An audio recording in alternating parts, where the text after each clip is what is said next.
মালিকানায় নতুন করে কোনো মিল তৈরির বা চালানোর কোনোই পরিকল্পনা নেই। আপনি আশ্বস্ত থাকেন, আমরা ফ্যাসিলিটেট করব, ব্যবসা করবে ব্যক্তি খাত। আচ্ছা, আমরা উই হ্যাভ এনাফ ট্রাবল, আমরা নতুন করে ট্রাবলের সংখ্যা যোগ করতে চাই না।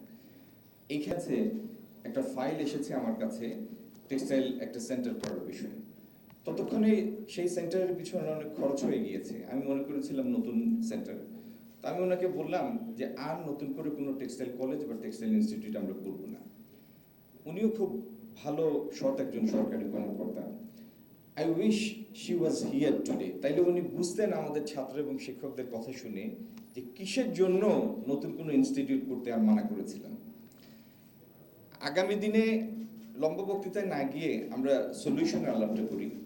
আগামী দিনে আমাদের হাতে যে কয়েকটা ইনস্টিটিউট আছে, যে কয়েকটা ইঞ্জিনিয়ারিং কলেজ আছে, এইগুলির কারিকুলামগুলি আমরা আজকের দিনের সাথে প্রাসঙ্গিক করব। নাম্বার 2 হচ্ছে এইটার ম্যানেজমেন্ট এবং রেগুলার বেসিসে কারিকুলামগুলিকে রিভাইজ করার জন্য, টেকনোলজির সাথে প্রাসঙ্গিক রাখার জন্য আমরা প্রাইভেট সেক্টরকে, বিটিএমএ কে এবং প্রাইভেট সেক্টর মিলগুলিকে এটার সাথে যুক্ত করব। এক লাইটেই নিশ্চিন্তে চলে দিনের পর দিন। Walton emergency bulb, the best emergency bulb. আর আমি যেটা চাই, বিটিএম এর কোলাবোরেশন, আপনাদের সক্ষম মিলগুলি, 4-5টা সক্ষম মিলকে আমি এক একটা কলেজের সাথে যুক্ত করে দিতে চাই। তাহলে ওইখানে শিক্ষকের অভাব হবে না, টেকনোলজি আপগ্রেডেশনের অভাব হবে না, আর সেইখান থেকে আমরা আমাদের এডুকেশনের কোয়ালিটি, এই কোয়ালিটি এবং এটার অ্যাকাউন্টেবিলিটিটা এনশিওর করার জন্য অনেকগুলি মডার্ন পদ্ধতি আছে। আমার নতুন করে কোনো কিছু আবিষ্কার করার দরকার নেই। What we need to do is just to make sure that the right thing are in right place at the right time. করবো ইনশাল্লাহ আমরা এটা। এই উদ্দেশ্য নিয়েই শিক্ষক এবং ছাত্রদের এখানে দাওয়াত দিয়েছিলাম, মানে ডেকেছিলাম এই মঞ্চে, যাতে গ্রাউন্ড রিয়েলিটিটা পাবলিক ডোমেইনে আসে, এটা আসা দরকার। আর টেক্সটাইল ছাত্রদের সাস্টেইনেবিলিটি কিভাবে আসবে?